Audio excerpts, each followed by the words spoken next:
Find a career you love with Pickaway Ross Adult Education. Skilled trades careers are in high demand with no signs of slowing down. Pickaway Ross offers career training programs with expert instructors and hands-on learning tactics to create a variety of opportunities. Visit our website for more information. Welcome to the Greenfield Historical Society's Baltimore and Ohio train depot. Greenfield was quite the railroad destination and passed through town back 100 years ago. We had two different railroads. This portrays the Detroit, Toledo, and Ironton Railroad, which was a north-south route. If we start over here along the B&O tracks, you'll see that there were quite a few tracks that came through town. The one main line came through, plus there's all these different sidings that served the industries that were along those tracks. At one time, you had over 500 woodworkers employed down along this area. There was a bent wood company that made Windsor chairs and rocking chairs, anything, and wagon wheels, anything that involved bent wood. Lumberyard, Waddell Showcase Company. That building was actually built shortly after the railroad opened up in 1854. Mr. Waddell came from Chillicothe and built a grain mill. I'd like to point out just one diorama. I kind of got carried away here. This is the road, Route 28, goes towards Chillicothe. There's a house right out here at the corner of Route 28, just a half mile over the bridge. That house is still there, and it's where my mother was raised. She was the youngest of 7 kids. Her 2 brothers and 3 other sisters and her lived here. And my grandparents were farmers, had a dairy farm, milked cows. So this is all from memory, because this is all gone now. My cousin actually lives in this house now, and he's got a modern building for all of his farming equipment, and the trees are gone. I think he got tired of raking leaves. So, but that's from my memory, and I have some of my relatives come here and they just look, oh wow, I remember the old car, and the milk shed. So yeah, it's interesting. Downtown Greenfield was quite the spot, especially on Saturday nights. I've heard stories from people, my grandparents, and even my father, who was born in the early 1920s. Saturday night in Greenfield, you couldn't get a parking place. And they actually talk about Mrs. McClain's chauffeur would bring her up, and they would park on one of the streets, and she would sit in her car and just watch people walk by, and that's entertainment then. This is one of the larger businesses in town. Unfortunately, it burnt down in 1938, but it had several businesses, drugstores and clothing stores.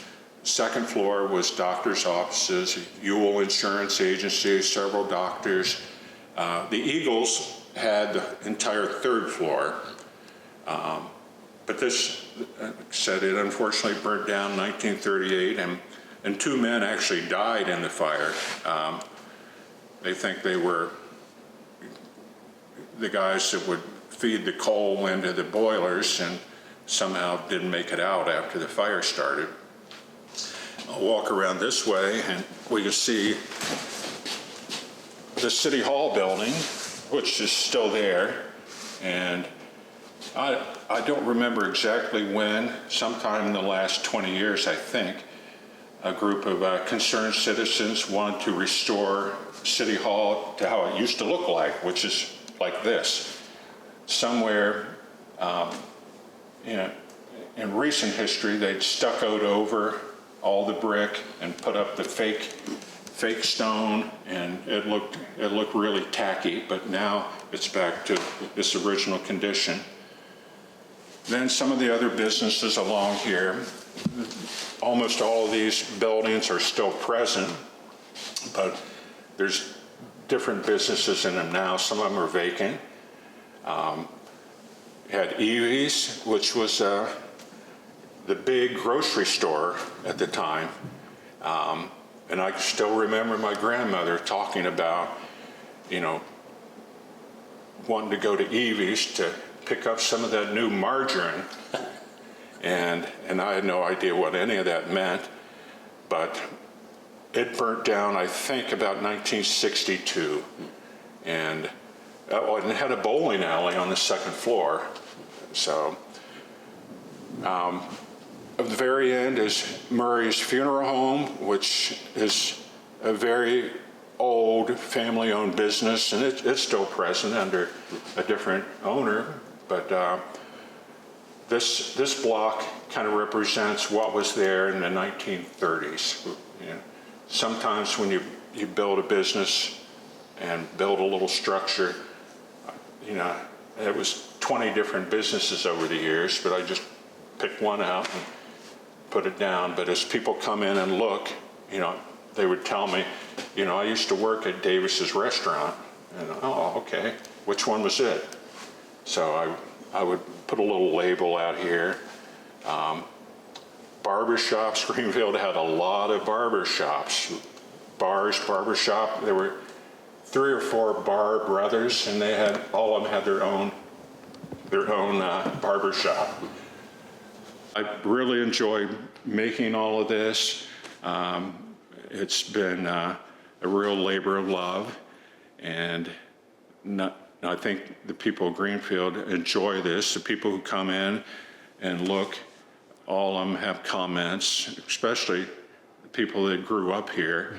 Like, oh, I can remember this, and and my mother used to take me here. Yeah. And a few of them say, no, that wasn't the right business. You got modern finance? No, it was called welfare finance. I worked there when I was a teenager. Modern finance was over in the next block. Oh. So I always ask people, if you remember something, tell me, and try to make it accurate. So that's about all I have. If anyone wants to come down and see this whole display, contact the Greenfield Historical Society and see if you can set up a tour. Groups can come in, and small groups, large groups, and we're pretty accommodating and are glad to let people see what we have.